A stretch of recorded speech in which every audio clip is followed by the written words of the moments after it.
Salut les lutins. Et bonjour Jérémy. Bonjour Cathy. Ça y est, on est de retour. Ça y est, on est de retour après 3 jours de folie. Ouais.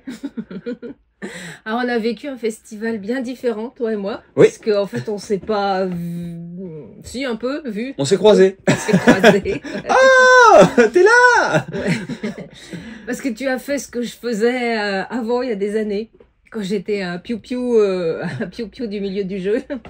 Donc tu as fait le piou-piou. J'ai fait le piou-piou. Et puis moi j'ai un petit peu plus bagnaudé. T'as fait le papillon.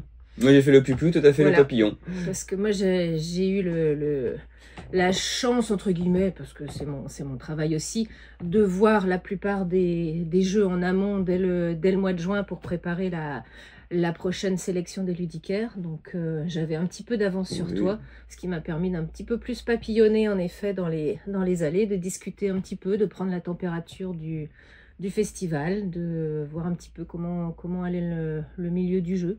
Mais je t'ai quand même fait découvrir des trucs. Tu m'as quand même fait découvrir des choses. Ouais. Qui n'étaient pas encore sortis pour la sélection. C'est ça, ouais. Donc on vous fait une petite revue coup de cœur. Parce qu'on va pas vous présenter 200 jeux parce que nous, on l'a fait ce week-end en 3 jours et, voilà, et c'est pas plaisant. C'est pas agréable. Et puis on va être honnête, hein, parmi tous les jeux qu'on a vus, il y a certains qui ne nous intéressent pas du tout, qu'on prendra pas en boutique. Certains qu'on trouve qui ressemblent déjà beaucoup à ce qui existe. Et voilà, que c'est pas... On va pas se dire prétention de toute façon, la boutique est pas immense, donc on peut pas tout prendre. Et c'est notre travail, voilà. C'est notre travail de conseiller, de vous mettre en avant aussi nos coups de cœur. Donc c'est ce qu'on va faire là. Quels sont les quelques coups de cœur qui nous viennent jusqu'à la fin de l'année, avec peut-être des choses qu'on n'a pas encore bien perçues parce qu'on n'y a pas joué. Donc, enfin, pas toi, moi peut-être un peu plus, mais donc ça reste encore... du ressenti. C'est ça, c'est un feeling. Oui. Voilà. Mais c'est pas parce qu'on ne va pas prendre en boutique que vous n'avez pas le droit d'avoir. Hein. Faut pas hésiter. Si vous avez des coups de cœur sur des choses qu'on ne prend pas forcément, ne pas hésiter à venir commander. Tous les goûts sont acceptés. Voilà, c'est ça qui fait la beauté du monde de jeu, c'est qu'il y a du monde du jeu, c'est qu'il y en a pour tout le monde. Voilà. Alors, on refait une revue un petit peu comme d'habitude, malgré tout, quand on vous présente les nouveautés, on va partir des petits, puis on va aller chez les plus grands et les jeux plus complexes sur la fin de la review. Ouais. Alors, chez les petits, toi, tu as eu un coup de cœur? Oui, bah il y en a 2. Enfin, il y en a un, je l'avais déjà vu. Bah oui, si, il y a celui avec une petite pelle ventouse. Ah oui. Voilà. Non, bah du coup, il y a donc on va commencer du coup chez Ludisserie. Il y a Zai Zai du coup de Vincent Miranon et illustré par Juliette Obendorfer, donc qui m'a été pitché et présenté par l'auteur, qui vient du sud-ouest et qui voulait retranscrire l'effet de la transhumance, donc les moutons qu'on emmène dans les alpages. Donc il en a fait un petit jeu enfant à partir de 5 ans, un petit jeu de pouce-pouce. On a un plan incliné, on a nos moutons représentés par des petits jetons en bois, et il va falloir qu'on soit le premier à tous les avoir mis dans les alpages, donc en poussant les moutons sur différentes cases. Sauf que les moutons, ils en font qu'à leur tête, ils sont pas forcément alignés parce que les jetons sont ronds, et donc ils vont se décaler à droite, à gauche, etc. Et ce qui m'a plu, c'est l'adaptation de la difficulté, puisque on va avoir des petits modules complémentaires qui vont venir augmenter la difficulté si on a parents-enfants pour s'équilibrer, ou le chemin qui va être un peu différent. Voilà, donc mais très chouette. Oui, petit jeu de motricité. C'est vrai qu'il est sympathique celui-là. Mais écoute, c'est marrant parce que moi j'ai eu un petit coup de cœur aussi sur un jeu un petit peu de motricité aussi, puisque c'est peut-être pour les un peu plus grands, puisque c'est le chat et la tour chez Unfriendly Game. Donc ceux qui ont fait David et Karen qui ont fait Nekojima, donc qui la motricité avec, des chats, donc c'est bizarre. Un petit jeu d'équilibre avec une très très belle tour qui était un peu triché sur le sur le stand, ils avaient collé. Hein. On voyait un peu que c'était collé. Donc moi c'était plutôt voilà mon coup de cœur aussi chez les petits. J'ai pu voir le Kinderspiel aussi. Chez Schmitt, cerise sur le gâteau, peut-être un petit peu plus pédagogique que plaisant, mais bon, à travailler. Voilà. Et moi, le Archéo, on en reparlera très bientôt quand il sortira, parce que je vais vous bassiner avec. C'est Trop bien, voilà. Je spoil rien en disant que c'est un jeu de dinosaures. Voilà. Chez Gigamic. Chez Gigamic, tout à fait. Mais là, on refera un focus dessus un petit peu plus précis parce que ça va être mon jeu doudou de fin d'année que je vais proposer aux tout petits. On passe aux familiaux. On passe Alors aux familiaux jeux d'ambiance, là on a eu vraiment beaucoup de plaisir. Il y a plein de choses différentes. Et puis évidemment, toi en premier, t'as craqué forcément sur le petit jeu soldat, chez Yellow. En tant que figuriniste, je trouve ça super intéressant, une proposition familiale, bac à sable et d'entrée de gamme sur le jeu de figurines avec des règles hyper simples et purées sur lesquelles on va pouvoir venir ajouter des modules, etc. Puis avec le petit côté Toy Story, je vais créer mon champ de bataille du coup avec tout ce que j'ai sous la main, et ce qu'on faisait quand j'ai commencé Warhammer, on n'avait pas les décors, donc ça c'est un truc, etc. Donc, Petit Soldat, c'est un jeu... C'est notamment l'auteur, c'est Paul Maffaillon, qu'on avait déjà vu sur Toy Battle. Donc, on sent qu'il y a un univers qui le marque en ce moment. Donc, voilà. Et ça sera chez Yellow. C'est Yellow, voilà, tout à fait. Après, il y a d'autres jeux familiaux que tu as bien aimé. Celui-là, le Homestaging. Oui, alors là, par contre, on est deux à l'avoir aimé à la boutique parce qu'on l'a reçu en avance. Et quand tu l'as reçu, tu nous as dit ça, j'ai pas aimé forcément. C'est de la spatialisation, c'est comme le nom l'indique, c'est du homestaging. Ce qui m'a plu, c'est à la fois le petit côté, on va se raconter une histoire puisqu'on va devoir installer des meubles dans une maison selon les souhaits de notre clientèle. Et puis il y a une espèce de narration parce qu'on sort du coup de notre école de design, d'architecte d'intérieur. Oui, on peut dire ça, voilà. Et on va avoir du coup des clients et au fur et à mesure de notre notoriété, on va avoir des clients de plus en plus difficiles qui vont vouloir installer de plus en plus de choses. La mécanique, c'est très simple, on va tirer des petites cartes avec des meubles et c'est du placement de polyomino. Il va falloir agencer ça au mieux en laissant les accès à ces meubles pour optimiser. N'oubliez pas les couloirs dans votre maison. Voilà.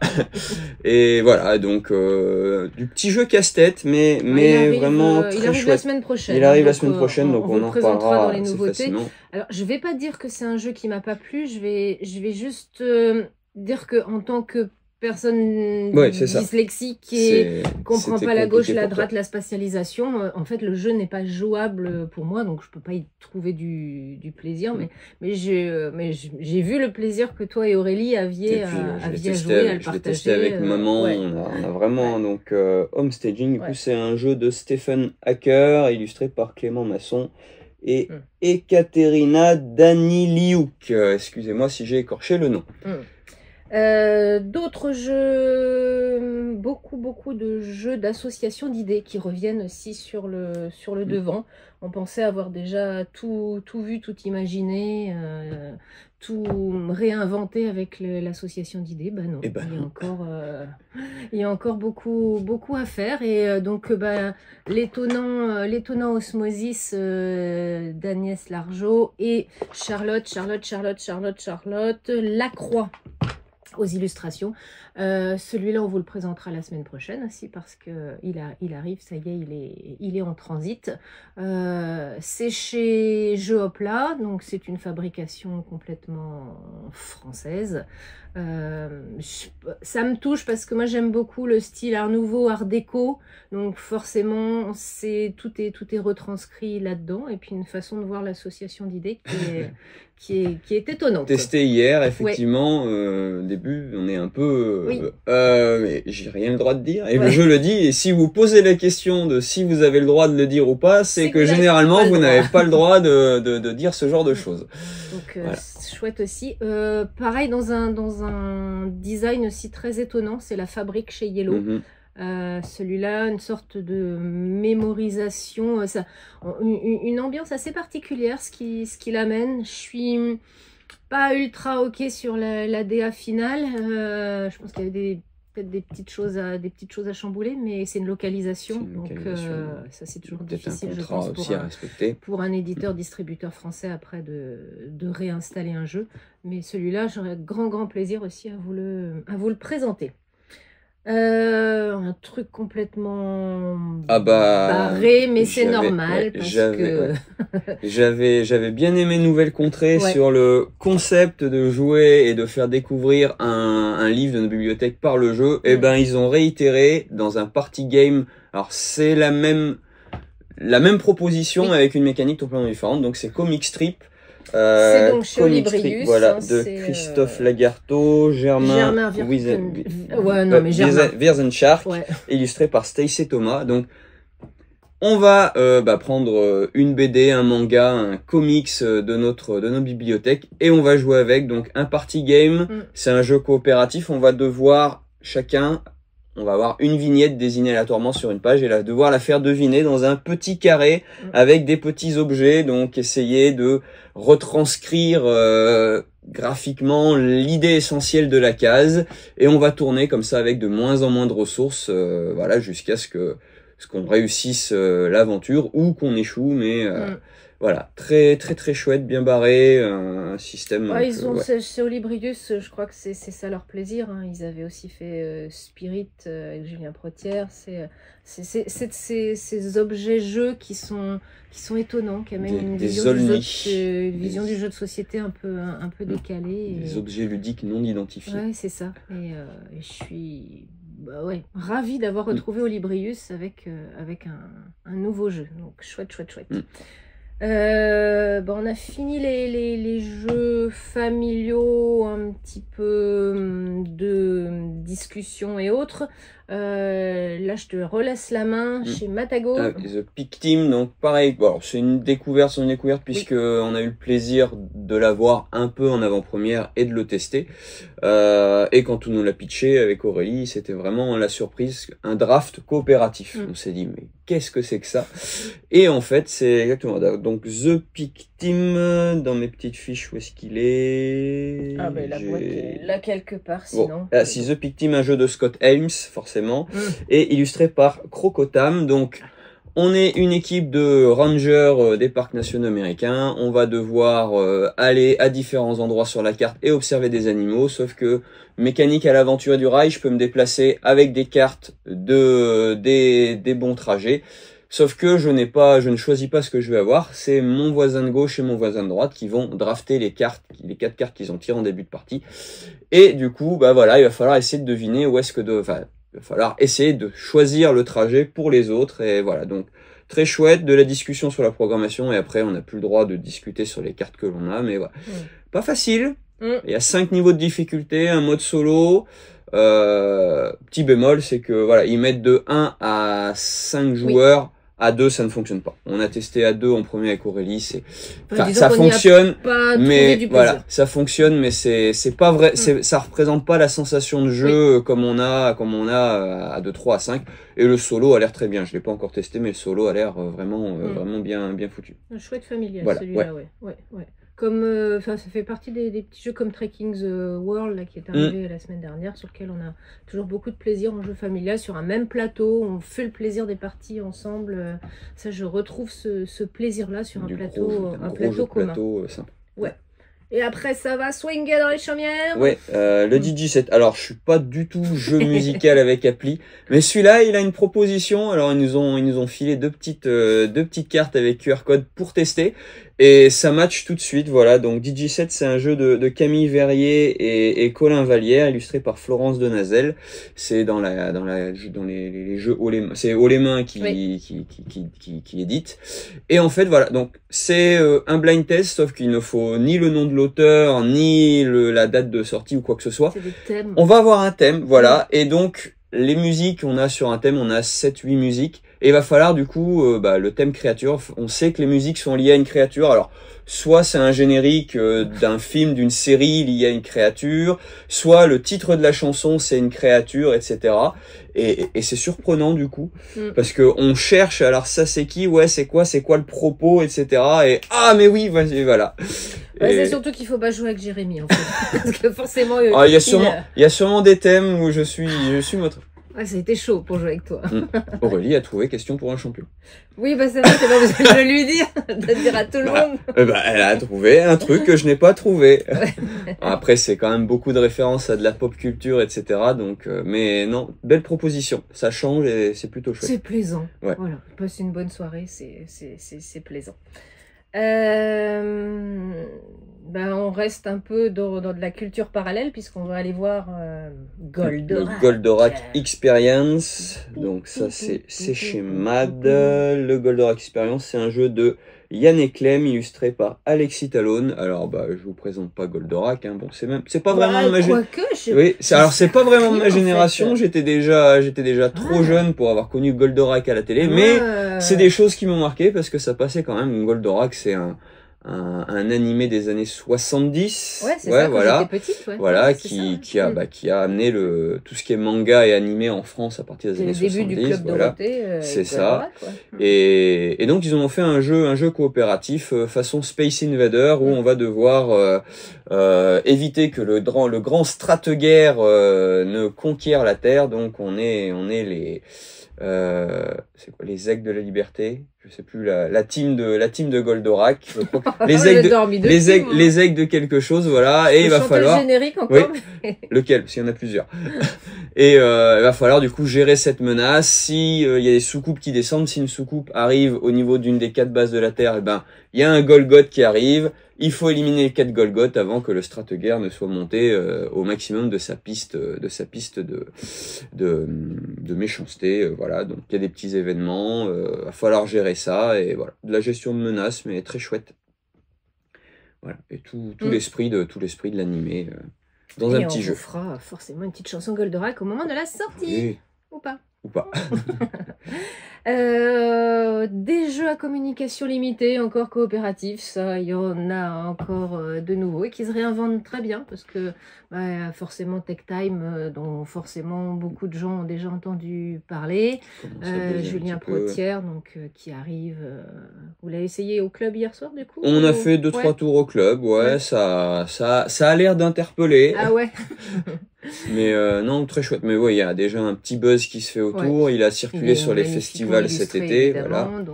C'est Libellude. Il y a Ritual aussi qui arrive chez Paladis Game. Pareil, toujours un jeu à communication limitée qui est vraiment vraiment chouette. T'as peut-être pas eu l'occasion de le voir chez Moludis.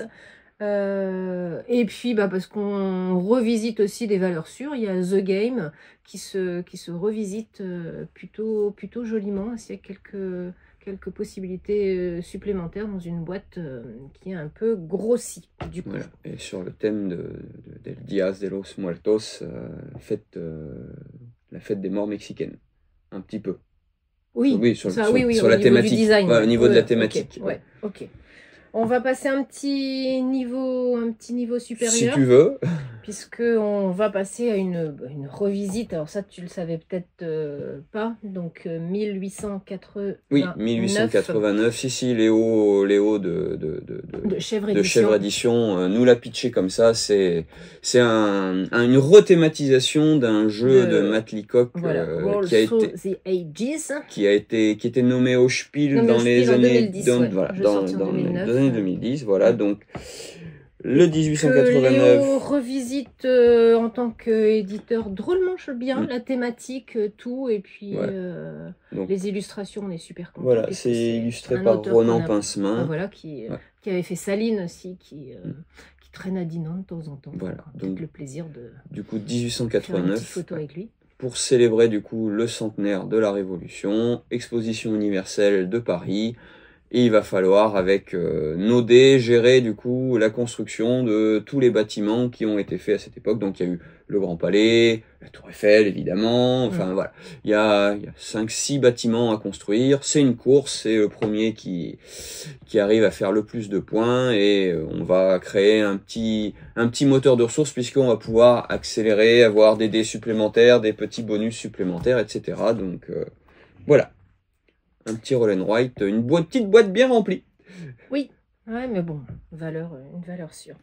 Ouais. Les jeux à deux, les jeux à deux, il y en aura encore, oui. Il y en aura encore. Il va falloir vraiment qu'on voie comment on fait. T'as craqué, ça, Légion. oui, qu'on avait déjà vu chez Bombix. Que Bombix a eu la bonne idée et on les remercie encore pour ça de nous envoyer une boîte en avance, testée et approuvée par l'équipe. Voilà, donc on est dans l'univers de Abyss, Bruno Catala, Johan Goupy et Charles Chevalier à l'autorat, Xavier Colette à l'illustration. Un jeu ultra tendu où on va se faire des petites crasses, où la détermination de l'initiative sera prédominante si vous voulez détruire des choses chez l'adversaire ou être le premier à choisir. On vous en reparlera aussi. Ça va faire partie d'un des gros succès de la fin d'année, puisque Abyss génère quand même une certaine communauté déjà. Voilà, il y a une bonne communauté. Il y a le nouveau jeu Abyss, il me le faut. On a déjà vu deux trois personnes le voir sur la table en boutique sur le début septembre et ça a l'air trop bien. Oui. Voilà. Et puis tu as parlé de... J'étais en train de chercher autre chose, je t'écoutais plus. De Gizeh? De Gizeh, oui, tout à fait. Ok.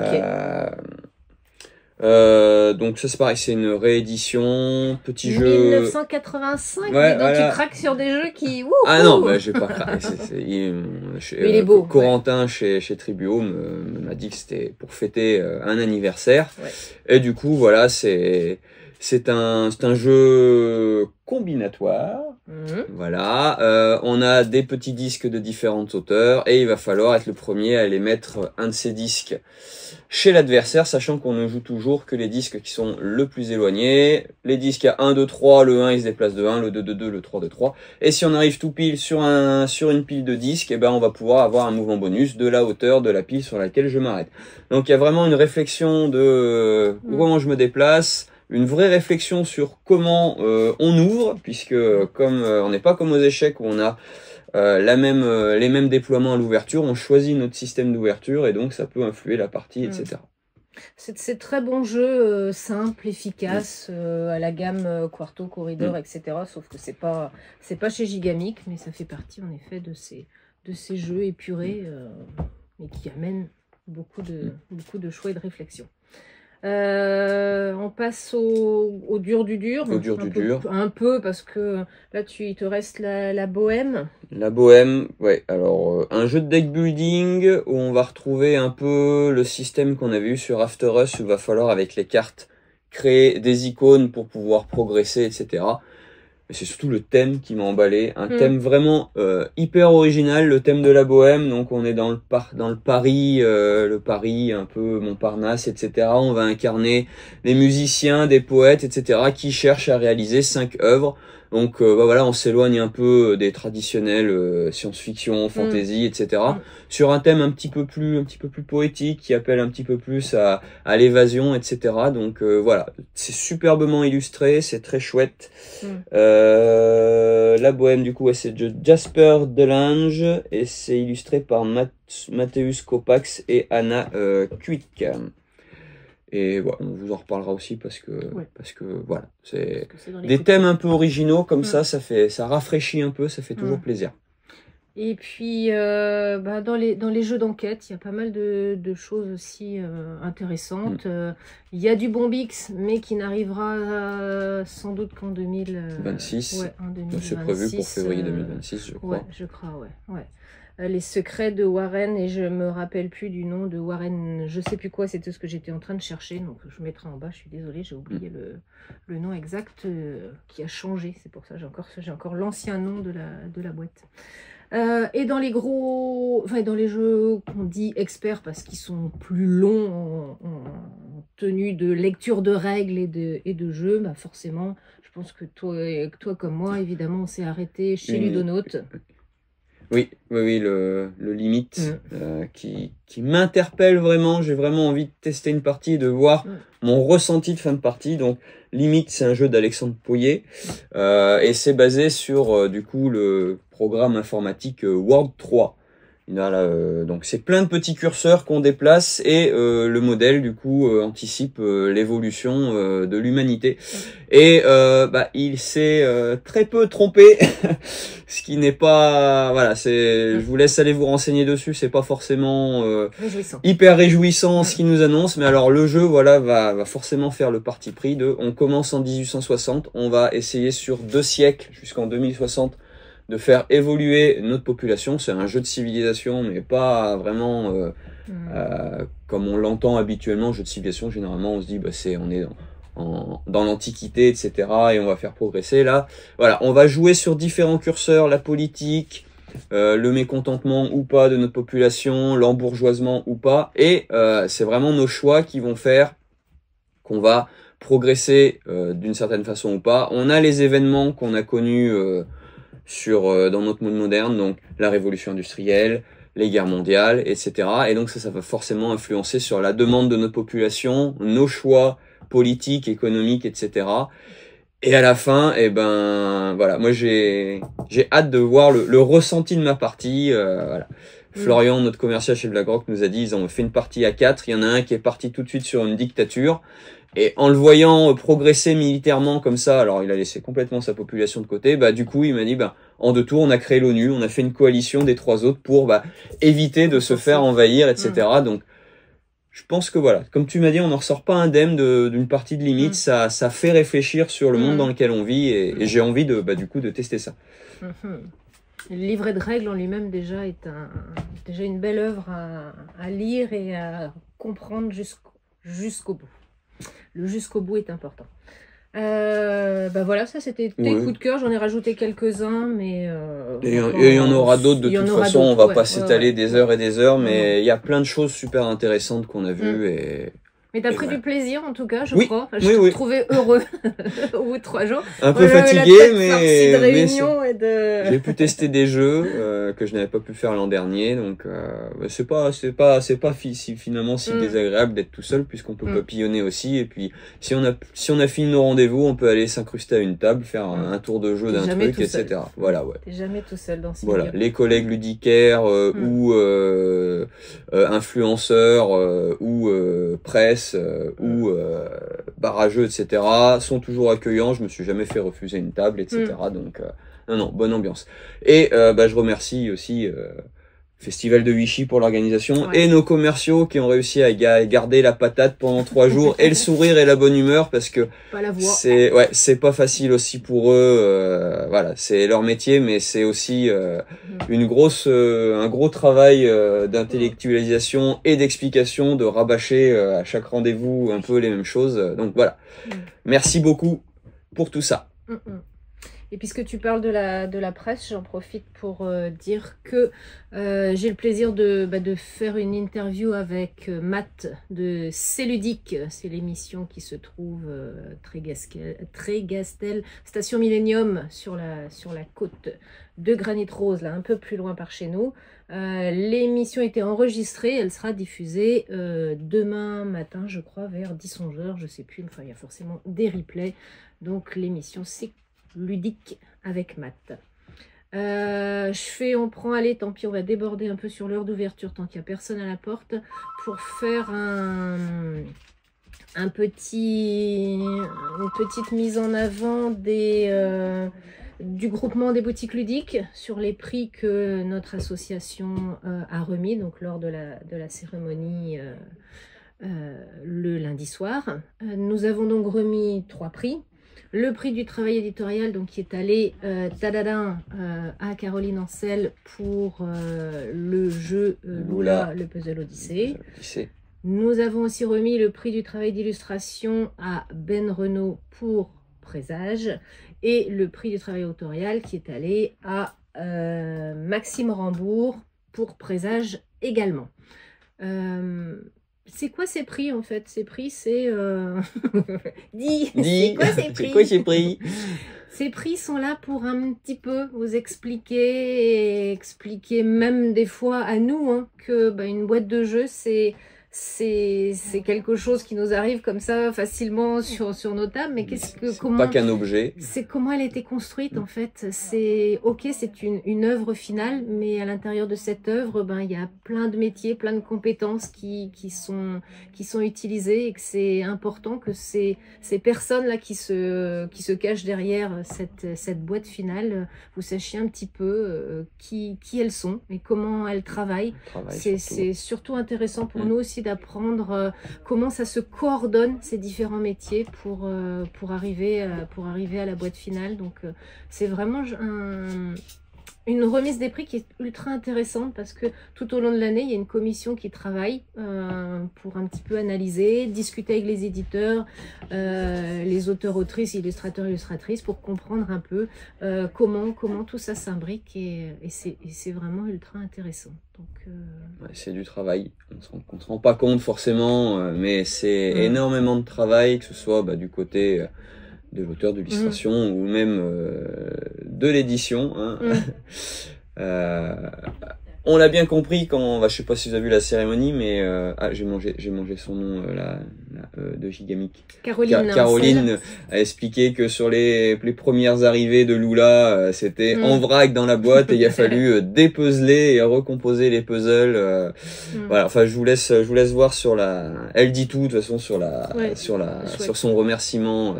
Pour la remise des prix, et c'était très chouette parce que effectivement on se rend pas compte que eux aussi ils ont du boulot, et des fois ça se passe pas forcément comme ils le souhaitent, mais ils gardent quand même le sourire à la pêche. Oui. Et puis travail d'illustration, on va enfin sous peu avoir notre catalogue sélection des ludicaires sur lequel on travaille depuis le mois de juin, qui va arriver sous 15 jours là. On a le plaisir d'avoir Sepio qui nous a illustré la couverture. Et puis à l'intérieur, vous retrouverez de ce catalogue de son jeu qu'on a choisi de mettre en avant, dont évidemment les coups de cœur.